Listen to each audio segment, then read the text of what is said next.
Livro de Provérbios, capítulo 3, versículos 9 e 10. Diz a palavra do Senhor: honra ao Senhor com os teus bens e com as primícias de toda a tua renda, e se encherão fartamente os teus celeiros, e transbordarão de vinho os teus lagares.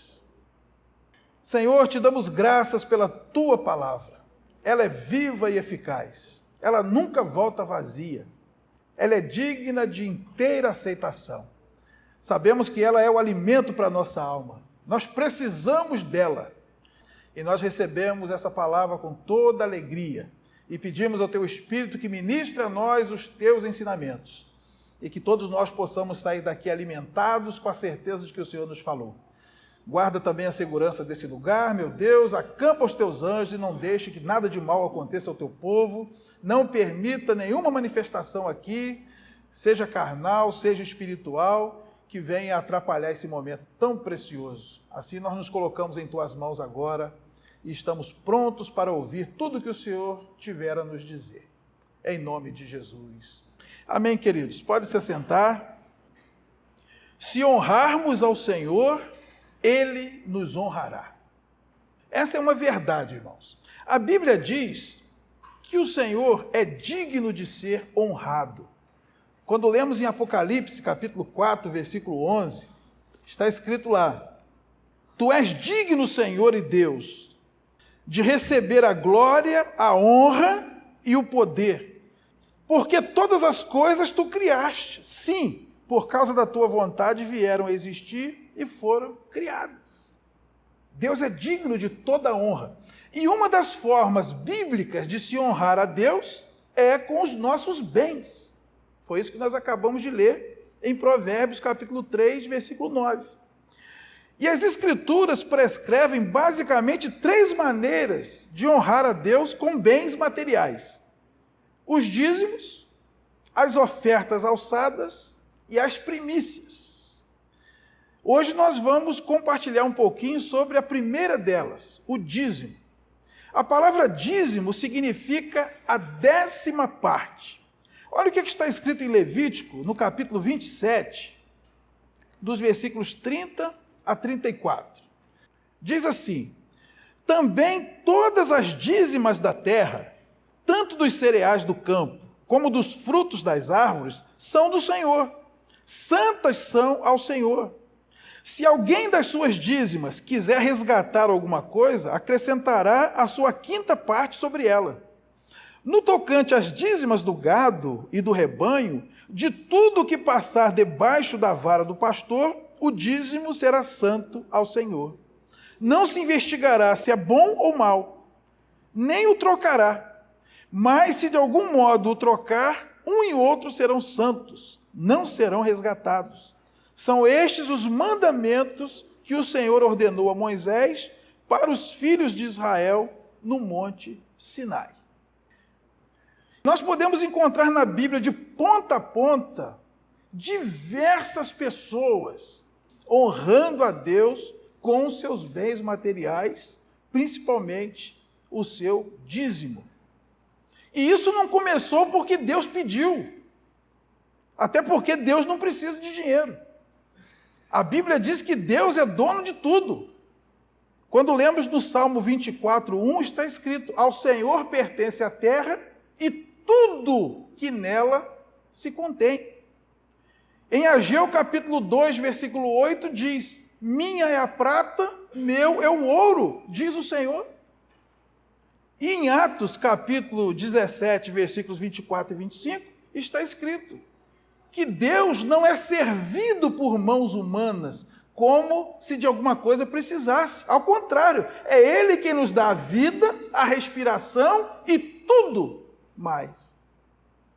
Então não houve a instituição de um imposto ou de uma obrigação que as pessoas que creem em Deus precisam cumprir, porque Deus precisasse de alguma coisa. Deus é o Senhor absoluto do universo e dono de tudo que há, com recursos ilimitados. E eu diria mais, nem Deus precisa de dinheiro e nem a igreja de Deus também precisa. Pode ter certeza, se nós não sustentarmos a igreja, Deus levantará recurso de outra forma, ainda que seja por meio dos urubus, dos anjos, dos incrédulos, das viúvas pobres, ou sei lá de quem quer que seja. Sempre que nós vemos alguém ofertando algo a Deus, seja dízimo, ofertas alçadas ou primícias, isto é fruto da sua fé, do seu amor, da sua gratidão e do seu compromisso com Deus. Você, às vezes, para combater os mercenários que abusam do direito de pedir, acabam indo para o outro lado, se tornando avarento e não contribuindo de forma alguma para o reino de Deus, o que é esperado de todos nós. Então, nós precisamos reforçar esses princípios bíblicos em nossos corações, e é por isso que eu quero compartilhar com os irmãos nessa noite sobre esse assunto. Em primeiro lugar, nós queremos dizer o seguinte: a entrega dos dízimos é um ato de fé em Deus. Em Gênesis 14, 18 a 20, diz assim: Melquisedeque, rei de Salém, trouxe pão e vinho, era sacerdote do Deus Altíssimo. Abençoou ele a Abrão e disse: Bendito seja Abrão pelo Deus Altíssimo, que possui os céus e a terra. E bendito seja o Deus Altíssimo, que entregou os teus adversários nas tuas mãos. E de tudo lhe deu Abrão o dízimo. Irmãos, esta é a primeira vez na Bíblia em que aparece a palavra dízimo. Foi o encontro entre Abraão e o sacerdote Melquisedeque. Abraão foi abençoado por Melquisedeque e, em gratidão, deu-lhe o dízimo de tudo. Quem é Abraão? Abraão é aquele que foi chamado por Deus no meio de um povo pagão. Lá em Josué capítulo 24, versículos 2 e 3, está escrito que Deus chamou Abraão no tempo em que ele e a sua família serviam outros deuses, do outro lado do Eufrates. E a proposta era para Abraão ser uma bênção a todas as famílias da terra. Esse chamado está em Gênesis capítulo 12, versículo de 1 a 3. Abraão creu em Deus, e creu de tal maneira que ele partiu sem saber aonde ia. E por sua obediência a Deus, ele veio a ser conhecido como o pai de todos os que creem. Isso está em Romanos capítulo 4, versículos 3 e 11. E os que creem, os crentes, os da fé, são chamados também de filhos de Abraão. Isso está lá em Gálatas capítulo 3, versículo 7. Então quem é Abraão? O pai dos crentes. E quem é Melquisedeque? Melquisedeque é um tipo de Cristo no Antigo Testamento, irmãos. Vamos ler lá em Hebreus, capítulo 7. Nós vamos ler dos versículos 1 ao 8 e depois do 15 ao 17. Porque este Melquisedeque, rei de Salém, sacerdote do Deus Altíssimo, que saiu ao encontro de Abraão quando voltava da matança dos reis e o abençoou, para o qual também Abraão separou o dízimo de tudo, primeiramente se interpreta rei de justiça, depois também é rei de Salém, ou seja, rei de paz. Sem pai, sem mãe, sem genealogia, que não teve princípio de dias, nem fim de existência. Entretanto, feito semelhante ao Filho de Deus, permanece sacerdote perpetuamente. Considerai, pois, como era grande esse a quem Abraão, o patriarca, pagou o dízimo, tirado dos melhores despojos. Ora, os que dentre os filhos de Levi recebem o sacerdócio, têm mandamento de recolher, de acordo com a lei, os dízimos do povo, ou seja, dos seus irmãos, embora tenham estes descendido de Abraão. Entretanto, aquele cuja genealogia não se inclui entre eles, recebeu dízimos de Abraão e abençoou o que tinha as promessas. Evidentemente, é fora de qualquer dúvida que o inferior é abençoado pelo superior. Aliás, aqui são homens mortais os que recebem dízimos, porém ali, aquele de quem se testifica que vive. E os versículos 15 a 17. E isto é ainda muito mais evidente quando, à semelhança de Melquisedeque, se levanta outro sacerdote, constituído não conforme a lei de mandamento carnal, mas segundo o poder de vida indissolúvel, porquanto se testifica, tu és sacerdote para sempre, segundo a ordem de Melquisedeque. Então, o paralelo é muito simples. Assim como Abraão entregou o dízimo a Melquisedeque, os filhos de Abraão entregam o dízimo a Cristo, o grande sacerdote segundo a ordem de Melquisedeque. Por que Abraão entregou o dízimo a Melquisedeque? Simplesmente porque ele creu. Abraão tinha fé, e porque ele teve fé, ele se tornou pai de todos aqueles que têm fé. Então, queridos, o dízimo é uma questão de fé. Interessante a gente notar que Abraão deu o dízimo de tudo.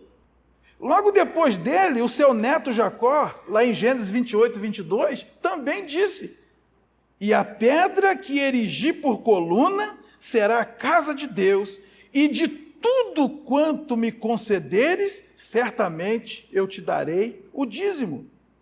E se você voltar aí alguns versículos, você vai ver que as condições que Jacó colocou para ser dizimista são bem pequenas em relação às condições que nós às vezes colocamos.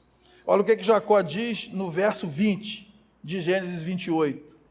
Se Deus for comigo e me guardar nesta jornada que empreendo, e me der pão para comer e roupa que me vista, eu darei a ele o dízimo de tudo. Eu perguntaria, será que se nós usássemos os mesmos critérios, algum de nós teria motivo para não ser dizimista? Algum de nós poderia dizer, Deus não está comigo na minha jornada? Algum de nós poderia dizer, eu não tenho comida para comer? Ou dizer, eu não tenho roupa para vestir? A Bíblia diz que o povo de Israel também dava o dízimo de tudo. Segundo Crônicas, capítulo 31, versículo 5. Logo que se divulgou esta ordem, os filhos de Israel trouxeram em abundância as primícias do cereal, do vinho, do azeite, do mel e de todo o produto do campo. Também os dízimos de tudo trouxeram em abundância. Pelo que nós lemos da Bíblia, irmãos, o dízimo é de tudo que nos vem à mão. A Bíblia diz aqui em Lucas 18:12 que os fariseus davam o dízimo do endro, do cominho e do hortelã, que eram as menores hortaliças. Todos esses textos que nós lemos aqui diz que as nossas contribuições devem ser sobre tudo. Quem contribui generosamente demonstra que ama a obra de Deus. Lá em Mateus capítulo 6, versículo 21 diz: onde está o teu tesouro? Aí estará o teu coração. O coração está no mesmo lugar que o tesouro, irmãos. A gente sempre investe naquilo que a gente ama. Quem ama uma mulher, investe nela. Quem ama um homem, investe nele. Quem ama seus filhos, investe neles. Quem ama a igreja, investe nela. Nós não podemos dizer que amamos algo ou alguém e deixar aquilo à míngua. Onde está o teu coração, é aí que está o teu tesouro. Onde a gente põe o dinheiro, é que a gente ama. Não tem como. O dízimo é fruto de um coração que crê em Deus, que tem fé. Fé é acreditar na palavra de Deus. Fé é acreditar que Deus há de suprir em Cristo Jesus cada uma das nossas necessidades. Em segundo lugar, a entrega dos dízimos não é uma imposição da lei. Nós sabemos que a lei foi dada a Moisés a partir de Êxodo capítulo 20, com os 10 mandamentos. Então, Abraão e Jacó, eles viveram antes da lei. Então, nós já vemos pessoas contribuindo com o dízimo antes da lei de Moisés. Na vigência da lei de Moisés, Deus também instituiu o dízimo. Quando nós lemos em Levítico 27, 30, nós encontramos lá que, de fato, Deus instituiu o dízimo. Também todas as dízimas da terra, tanto dos cereais como dos frutos das árvores, são do Senhor, santas são ao Senhor. E na vigência da lei, a Bíblia diz que o dízimo serviria para o sustento dos levitas, já que os levitas não seriam contemplados na divisão das terras quando o povo adentrasse a terra prometida.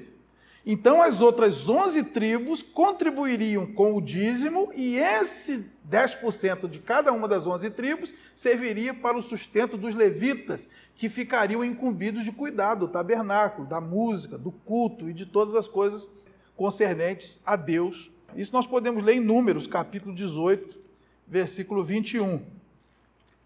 Aos filhos de Levi dei todos os dízimos em Israel por herança, pelo serviço que prestam, serviço da tenda da congregação. Nós vemos também que a prática do dízimo perdurou no tempo dos reis, como lemos aí em 2 Crônicas, capítulo 31, versículo 5. Também o dízimo perdurou no período de retorno do cativeiro. Olha o que diz em Neemias, capítulo 10, versículos 37 e 38. As primícias da nossa massa, as nossas ofertas, o fruto de toda a árvore, o vinho e o azeite, traríamos aos sacerdotes, às câmaras da casa do nosso Deus, os dízimos da nossa terra aos levitas, pois a eles cumpre receber os dízimos em todas as cidades onde há lavoura. O sacerdote, filho de Arão, estaria com os levitas quando estes recebessem os dízimos, e os levitas trariam os dízimos dos dízimos à casa do nosso Deus, às câmaras da casa do tesouro. Então aqui o povo estava no cativeiro babilônico, voltando ainda para reconstruir os muros. Tinham acabado de reconstruir os muros. A prática não cessou na época dos reis. E finalmente, o dízimo é confirmado expressamente por Jesus no Novo Testamento. Em Mateus 23, 23 está escrito: ai de vós, escribas e fariseus, hipócritas, porque dais o dízimo da hortelã, do endro e do cominho, e tendes negligenciado os preceitos mais importantes da lei, a justiça, a misericórdia e a fé. Devis, porém, fazer estas coisas sem omitir aquelas. Vocês sabem que numa frase, quando tem duas afirmações, esta diz respeito àquela que foi dita por último, e aquela que foi dita primeiro. O que é que Jesus está dizendo aqui? Vocês devem praticar a justiça e a misericórdia e a fé, sim, sem omitir aquelas. Ele está falando, não é para deixar de ser dizimista. Agora, você não pode fazer isso e achar que dar dízimo justifica alguém diante de Deus e justifica você tratar mal as pessoas e achar que é melhor que as pessoas. Portanto, o dízimo não é uma imposição da lei. O dízimo começou antes da lei, ele perdurou no período da lei, inclusive no período dos juízes e dos reis, e ele continuou no Novo Testamento, sendo ratificado por Jesus. A origem do dízimo não é a lei de Moisés. A origem do dízimo é um coração voluntário de um crente chamado Abraão, que é o pai dos crentes. E a sua prática, na era da graça em que vivemos, foi referendada pelo Mestre. Em terceiro lugar, a entrega fiel dos dízimos atrai as bênçãos de Deus. Várias e várias passagens bíblicas afirmam que a fidelidade nas contribuições para a obra do Senhor atrai as suas bênçãos. Esse primeiro texto que nós lemos, de Provérbios 3, 9 e 10. Honra ao Senhor com os teus bens e com as primícias da tua renda, e como consequência, o que vai acontecer? Fartura, abundância nos celeiros, nas plantações. Quando honramos a Deus, Ele nos honra em contrapartida. É consequência. Lá em Malaquias, capítulo 3, versículo 10, Deus disse: trazei todos os dízimos à casa do tesouro, para que haja abundância na minha casa, e provai-me nisso. Se eu não abrir a janela do céu e não derramar sobre vós, o quê? Bênção sem medida. Jesus disse lá em Lucas 6,38, dai e dar-se-vos-á boa medida, sacudida, recalcada, transbordante. O que é o transbordar das bênçãos de Deus? É você ter mais do que você precisa. Isso significa que você pode abençoar outras pessoas e você pode abençoar a obra de Deus. Paulo ensinou que quem semeia muito, muito também ceifará. Porque Deus ama ao que dá com alegria, não com tristeza ou por necessidade, segundo aos Coríntios capítulo 9, versículos 6 e 7. Mas uma coisa nós devemos entender, irmãos, e nunca esquecer. As bênçãos de Deus são consequências da nossa fidelidade. Nunca pode ser a causa. A Bíblia diz que quando eu sou fiel, quando eu honro a Deus com meus bens, Ele me honra também. Isso é um resultado natural. Mas eu jamais posso contribuir na expectativa de que Ele vá me abençoar. Porque a nossa contribuição não diz respeito às coisas que vão acontecer no futuro. As nossas contribuições têm a ver com aquilo que já aconteceu no passado e está acontecendo no presente. Nunca dê dízimo de coisa que você ainda não tem. Não devemos contribuir com o intuito de barganhar as bênçãos futuras de Deus, até porque isso é impossível. Lá em Romanos capítulo 11, 35 e 36 está escrito: quem primeiro deu a ele para depois ser recompensado? Qualquer coisa que eu entregue a Deus é, na verdade, uma devolução, uma retribuição. Eu já recebi. O fundamento da nossa fidelidade, da entrega dos dízimos, deve ser a fé, a gratidão, o amor e o compromisso com aquele que já fez e está fazendo tudo por nós. Quando honramos ao Senhor em tudo, inclusive com os nossos bens, nós temos a sua bênção sobre todas as áreas da nossa vida. Concluindo, as nossas contribuições não nos justificam diante de Deus. Porque primeiro Deus vê a pessoa e só depois Deus vê o que ela oferta. Quando nós lemos em Gênesis capítulo 4, versículo 3 e 4, Caim trouxe dos frutos da terra uma oferta ao Senhor e Abel trouxe das primícias do rebanho uma oferta ao Senhor. E Deus aceitou a oferta de Abel e não aceitou a oferta de Caim. O texto diz: agradou-se o Senhor de Abel e de sua oferta, ao passo que de Caim e de sua oferta não se agradou. Se Deus se agrada da pessoa, se agradará do que ela oferta. Se Deus não se agrada da pessoa, não se agradará da sua oferta. Irmãos, a Bíblia diz que dentre os muitos lugares onde Jesus está, é ao lado do gasofilácio. Olha o que diz em Marcos capítulo 12, de 41 a 44. Assentado diante do gasofilácio, observava Jesus como o povo lançava ali o dinheiro. Ora, muitos ricos depositavam grandes quantias. Vindo, porém, uma viúva pobre, depositou 2 pequenas moedas correspondentes a 1 quadrante. E chamando seus discípulos, disse-lhes: em verdade vos digo que esta viúva pobre depositou no gasofilácio mais do que o fizeram todos os ofertantes, porque todos eles ofertaram do que lhes sobrava. Ela, porém, da sua pobreza, deu tudo quanto possuía, todo o seu sustento. Observe, irmão, não é quanto, é como. Porque Deus não olha a quantidade do que é colocado, mas o coração do ofertante que aqui comparece. Portanto, ninguém deve se envaidecer porque contribui regularmente para a igreja, porque, na verdade, a nossa contribuição é apenas uma retribuição. Davi entendeu isso e declara lá em 1 Crônicas 29, 14, quem sou eu? Quem é esse povo para te dar alguma coisa? Tudo vem de ti e das tuas mãos te damos. Deus não quer apenas 10% do que é nosso. Deus quer a nossa vida por inteiro. Se honrarmos a Deus com os nossos bens, Ele nos honrará. Nos honrará como? Nos fazendo milionários? Não. Ele nos honrará nos fazendo felizes e satisfeitos com o que temos, suprindo cada uma das nossas necessidades, sendo o nosso pastor e fazendo com que de nada tenhamos falta. Esse é o Deus que nós servimos, que é digno de toda honra, toda glória e todo louvor, e que merece ser honrado, inclusive com os nossos bens, e assim o seu reino seja expandido por toda a face da terra. Vamos colocar de pé, queridos, vamos orar. Venho, Senhor, minha vida oferecer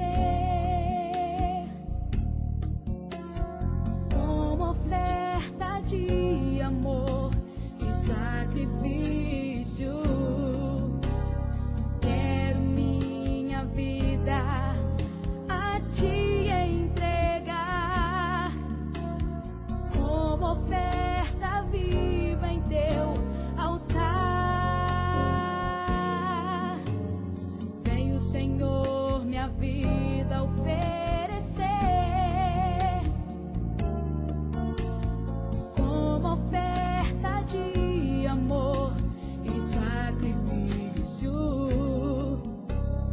Quero minha vida a Ti entregar como oferta viva em Teu altar. Pois pra Te adorar foi que eu nasci. Cumpra em mim o Teu querer, faça o que está em Teu coração, e que a cada dia eu queira mais e mais estar ao Teu lado, Senhor.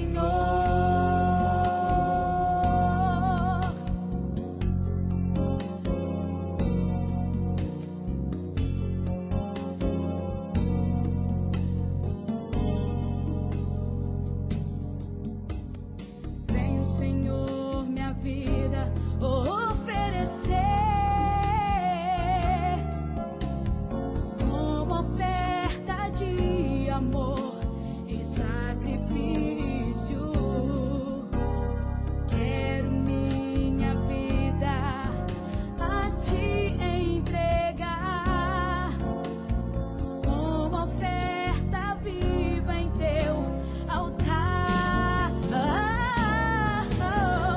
Pois pra Te adorar foi que eu nasci.